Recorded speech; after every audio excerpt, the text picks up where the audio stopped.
Welcome back, everyone, to our podcast, Noise to Music, where we take the noise in our life, the toxic experiences in our life, and we study and we practice to turn them into beautiful, wonderful music, into a melody.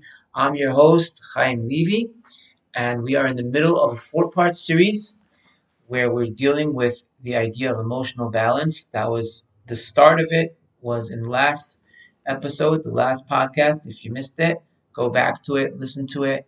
There's a great gift at the end, a nice little meditation. This week's class, this episode, we're going to be dealing with suppressors or people that have emotional avoidance. They avoid their emotions. Next episode is going to be about heightened emotions, the opposite. People who have kind of like emotions that are all over the place. And then we'll be having the fourth class, which will give some great practical path, how to work through it. Okay, so let's start. Let's get on the way. We're going to be discussing why do people repress their emotions. We'll start off with that. So it could be for one of three reasons. Firstly, it can occur due to growing up in an environment where little or no room was given to experience and express emotions. It was just that type of household. It wasn't touchy feely, it wasn't expressive. Your mother or father didn't kind of say, I love you. They didn't necessarily put it down, it just wasn't like a thing. Another point, the second reason why a person might have suppressed emotions is because of, in truth, the whole social media movement is all about not even giving us a moment to really express ourselves. We're swiping, we're going through the next, Instagram, the next TikTok, the next picture, the next like. It's there's really no room for us to kind of marinate in something. So we're just so used to not allowing ourselves to be me. The third possibility is really, social narrative, and I would always call it family myths, meaning it's dictating that emotions are wrong, they're shameful, they're a sign of weakness. You might have been raised by someone who never expressed emotions, and put a stamp on your capability of expressing them and turning them negative. So they would say things like "get on with it," or "stop crying," or "you're being such a baby," or "be grateful for what you have," and "don't be silly, everything is fine." Any of those words would have taught us that emotions are negative and we need to suppress them because they have no place. All right, so that's why someone might be a suppressor. They might also have been, in all fairness, they might also have been born that way, just naturally more of a suppressed person. We kind of tell ourselves the story of, emotions is a sign of weakness. A friend of mine introduced me to a book that's called Man Enough, where it talks about the idea of men expressing emotions and really the strength in it, the beauty in it, the strength in it, that it's not a weakness. Contrary to the whole macho movement of the Marlboro Man, as people like to say, that cool guy that's always got it together and is always strong and so on and so forth. Now, a person who feels uncomfortable with confrontation in general, for example, the like sweep it under the rug type of person, or they're the yes person. So I have news for you. When you avoid confrontation with others, when you don't know how to set healthy boundaries with others, when you kind of let's call it, other people step on you because of the confrontation, you don't know how to confront a situation or an emotion, that is also how you will directly act with yourself. Okay, and let me ask you a question. If you're going through an emotional situation, okay, something that for you is dramatic, okay, and your friend tells you, stop overreacting, just ignore it, grow up already, be thankful for what you have. You don't want to hear from that friend, and you don't trust that friend, right? Now, if you talk to yourself that way, then guess what? You develop within yourself the lack of trust. You don't trust yourself anymore. I don't have my own back. If I don't have my own back, no one has my own back. And if that's the case, that's where the low self esteem, that's where the breakdown comes in, that's where all the suppression comes in. It takes to a negative place. So it's important to figure out how to deal with our emotions and not just brush them under the rug and just make like they didn't happen. From a practical perspective, how does this affect our body? Okay. So, first and foremost, when we're taught to ignore, deny, avoid our emotions, then we have to understand what we're actually doing. Expressing emotions leads to healing. All right. If we criticize ourselves for having emotions, it comes with a very high cost, our health. Every energy in the world needs to be expressed. That is the way God created the world. That's the way the world is, right? Every action creates a reaction. You have an emotion, it will never just stay suppressed. It needs to come out. Now, we can decide how it comes out. If we don't know deal with it accordingly, then it costs us our health. I, you know, I was reading that there's a direct correlation between the amount of effort that we expend to avoid pain and the degree of suffering experienced. Meaning, the harder someone works to avoid the pain, to dismiss, to not acknowledge, guess what? The rebound, the greater is his or her suffering tends to be. The more effort you put into like pushing it down and suppressing it, the more of a spring it has and it comes out and it does damage. So let's remember this point. Let's remember, this theme. Pain is normal. To experience pain is normal. Suffering is by choice. Someone loses their wallet. Someone goes through a breakup. You've been dating for a significant amount of time and you love that person. And guess what? They're probably even a good person, but they just weren't right for you. So now you're breaking up. The pain you experience is normal. That is what categorizes us as human. But to choose to marinate at it, to choose to live in it and dwell in it beyond what is healthy is a choice. So when we suppress our emotions from a physical perspective, what's going on? Emotions are our body's way of getting us to take action. They're our body's way of letting us know something's up. When someone has fever and they're sweating, the body's saying, hey, we need to talk. I'm not feeling so good. I need a rest. When somebody's stomach hurts, right? The body's saying, that food doesn't agree with my system. We need to talk about that. Okay? Don't just keep eating it. All right? When our body experiences, and I say our body because our body is the place where it gets expressed. When somebody's going through an emotional situation, right, they might not be able to eat, or they might overeat, they might binge eat, because and our body experiences that. So when our body experiences an emotion, obviously coupled with our mind, then that emotion is there to tell us something. It's there to tell us we need to talk. Could we please talk? Could we focus for a minute? Can you take a seat and close the social media? Can you close whatever it is you're running away to? Now, furthermore, studies show that suppressing feelings, all right, and holding in, emotional avoidance, as we like to call it, has a correlation to high cortisol. What's high cortisol? Cortisol is a hormone that is released in response to stress. So we release that hormone into our body that leads to lower immunity and toxic thinking. Over time, right, that has all kinds of health expressions. And as for like, as if that's not enough, people who regularly refuse to deal with their emotions honestly and fully, they're likely to have more interpersonal challenges. They're less aware of the signals they're sending to others, and they tend to be more reactive because of that, because you didn't pick up on it. What happened? Why are you getting so upset? Right?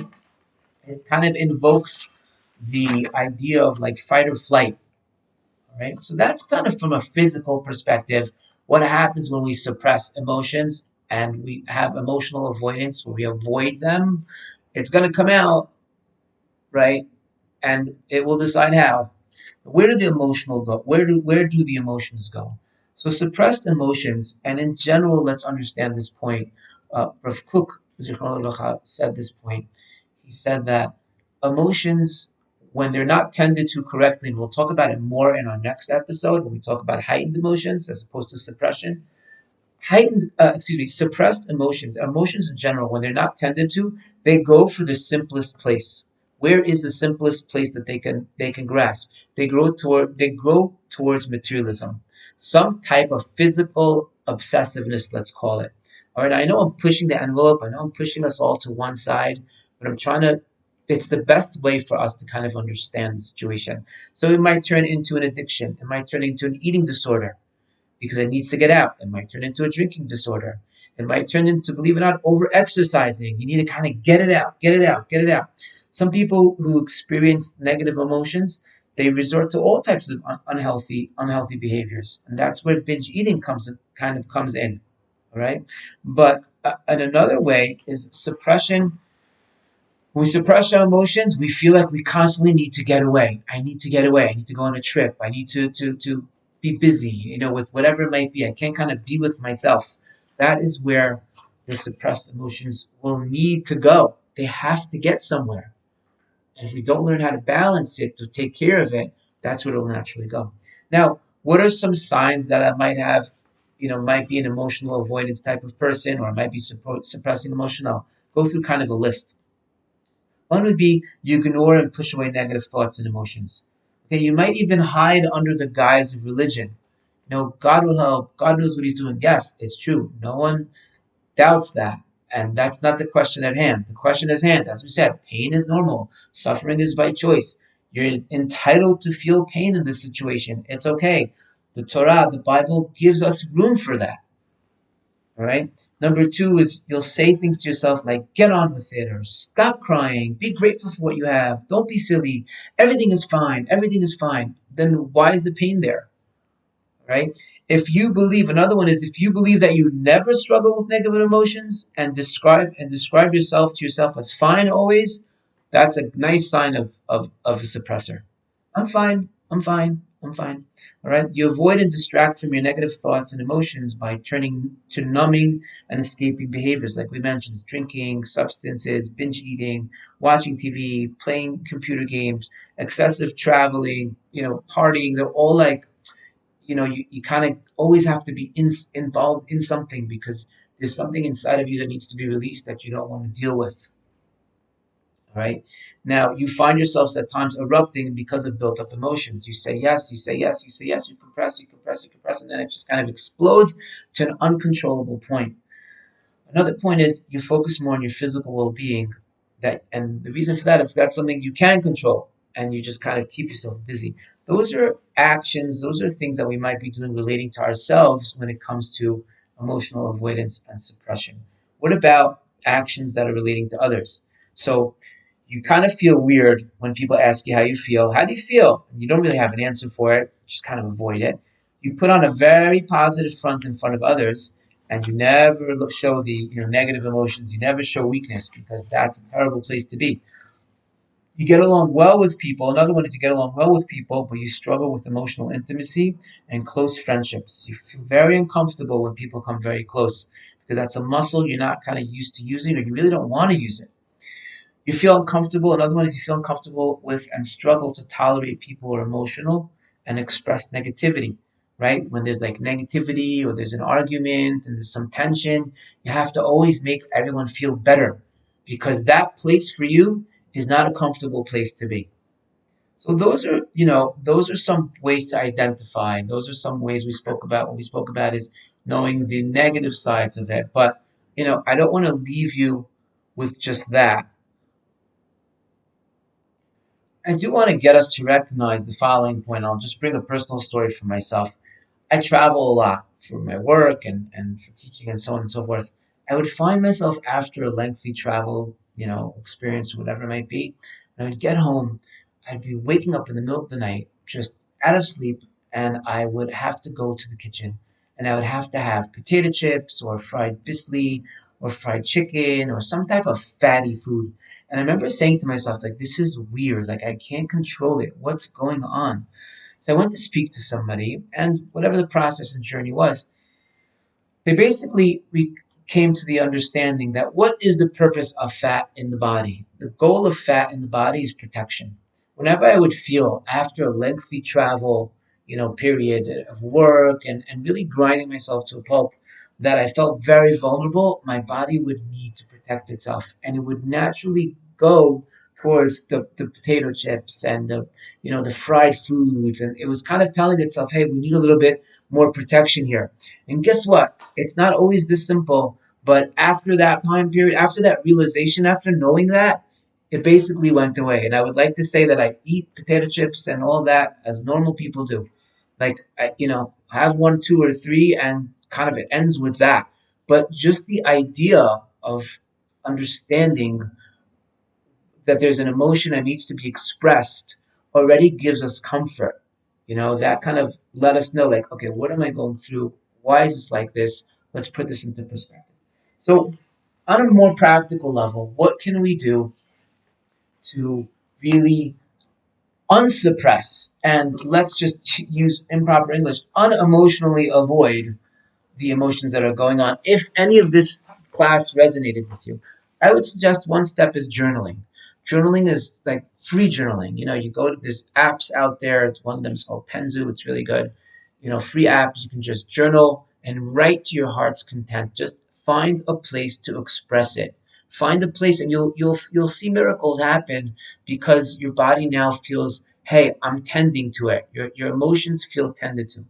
Another point is, and we'll go through it um, now, meditation, obviously, and I want to talk a little bit about you know this point of what I would like you to meditate on.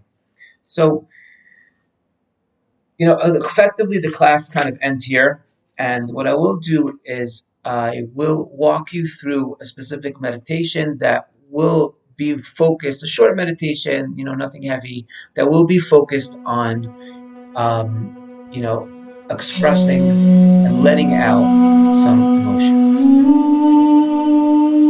Okay, so I would like you to sit in a comfortable place that you're not going to be interrupted. Your eyes closed, palms to the sky, and the general overview is we want to tap the energy that God placed in the universe. It's going to be cleansing, remove suppression. Start with some deep breaths, become very aware of your body. Give yourself a sense of regulation. When you're comfortable, I just want you to hear these words, and we'll try and get you into this focus. Written by Dr. Angelica Attar. If you're a human being, you'll experience positive and negative emotions throughout your life. That is the deal that comes with being human. The bottom line is that emotions are not our enemy. We need them, and they help us survive.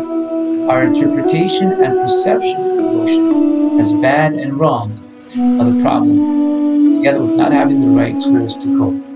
It might not be our fault that we're never taught these skills, but it is our responsibility to learn this now. By deciding to learn how to cope with our emotions, we offer ourselves an invaluable and lifelong gift. Keep breathing in. I want you to invite your emotions to a cup of tea. It can't stay there. It needs to leave when the meditation is over. You're inviting your emotion in a cup of tea, but it must leave when we're done. It's okay for me to feel discomfort. It needs to know when to leave. As we said previously, pain is normal. Suffering is by choice. This is the mantra that we repeated. Have the courage to acknowledge the pain. Have the courage to acknowledge pain. And use the word courage. It's courage to be able to acknowledge it. With the help of the Almighty, I give my body and mind the right to release fear, anxiety of the emotion. With the help of the Almighty, I give my body and mind the right to release fear, anxiety of the emotion. Imagine the emotion leaving your body every exhale breath. Every time you breathe, it leaves just a little bit more. And you've spoken to your body about it, and now it feels safe.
you for joining our podcast, Noise to Music, and I look forward to the next session.